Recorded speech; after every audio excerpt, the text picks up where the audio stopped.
Here on Jersey Magazine this morning on our Greetings from the Garden State segment, Mike Ham, we're getting inked up. Tell us about it.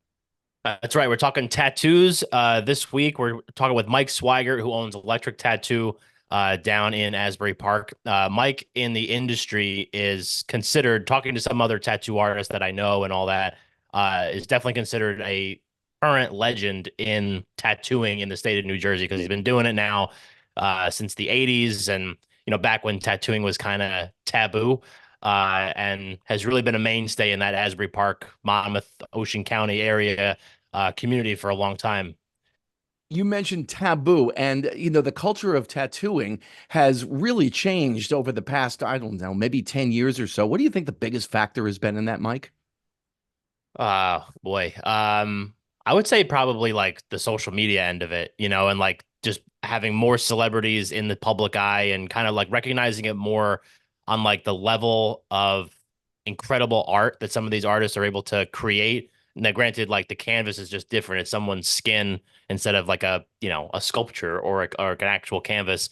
So I think like definitely putting it more into like media obviously kind of starts breaking down some barriers and they're like, oh wow, that singer, that band, that rock and roll artist, like they have tattoos. Like I want to be like them kind of thing. Because he was talking about how when he grew up in Point Pleasant area, and when he was growing up, it was like when you saw a tattoo, it was either like a blurry one on your grandfather or you saw one from like far away because it was a biker that you didn't want to mess with kind of thing. And, over time, it's like he's watched and been a part of kind of the rebirth, kind of like a resurgence, not a resurgence because it never was a surge, an original surge, but kind of like this initial interest and kind of corporate, appeal of tattoos in the community.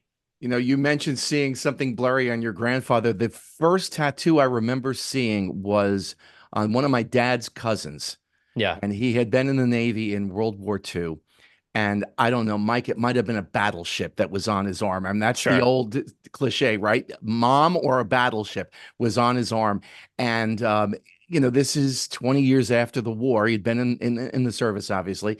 And, he kept teasing me. I think I'm 5 or 6 years old. I don't remember. Yeah. Oh, you got to get one of these. You got to get one of these. It's come a long way from the days of mom and battleships. Oh yeah, for sure. And it's like we were talking about, Mike's definitely a what you would consider now a traditional classic tattoo artist, like bold designs, like black outlines, all that kind of stuff. And he was joking about on the episode the fact that, now you have all these different kinds of tattoos, like micro tattoos or thin line or watercolor or whatever. And, again, from an art perspective, so cool, very interesting type of stuff. And it kind of like does, and maybe this is another way too, but does kind of open the doors for people to be like, I wouldn't get the mom tattoo or like a panther on my chest. Like maybe let's do like a little my, zodiac sign on my wrist or something. All of a sudden, now it kind of starts to break down the barriers, so to speak. But when he was talking about classic traditional tattooing, he's like, when I started, it was just tattooing. Like that's what it was, So and just kind of like, and he started tattooing at when he was at art school in Savannah, when there was literally like one tattoo shop in the entire city of Savannah, and he wound up apprenticing there, and that's how he got started. But even then, like his teachers were like, "What are you doing?" kind of thing. Like this isn't art. This is trash, kind of. But it seems like he's done pretty well and made a career out of it. Yeah, the artwork aspect of it cannot be denied because some of the work is just extraordinary. It's a long way from barbed wire or spider webs. Yeah. I mean, like one of the things that, for what we do at Greetings and some of the stuff that we do and working with creators is I only have two tattoos. My fiance has way more than two tattoos.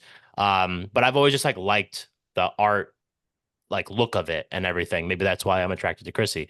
But I think like one of the things that we're doing is we sell like a t-shirt every month. It's called our Radio Garden State Inked t-shirt, where every month we have a brand new t-shirt designed by a New Jersey based tattoo artist. This month is Mike's design.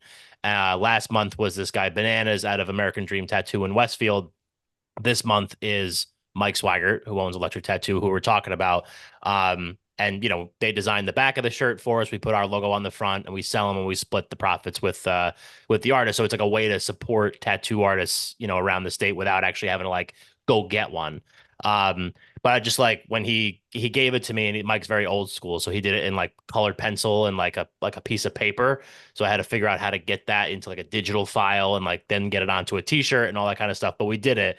And it's so cool. Like now I want to get that tattooed on me. Like I'm gonna get it framed and put it right back over here. It's just, a cool thing that we're doing with tattoo artists and everything. And you can check it out this week. Mike Schweigert, Electric Tattoo in Asbury Park on greetingsfromthegarden state.com. Thanks, Mike Ham. Thanks, Jim.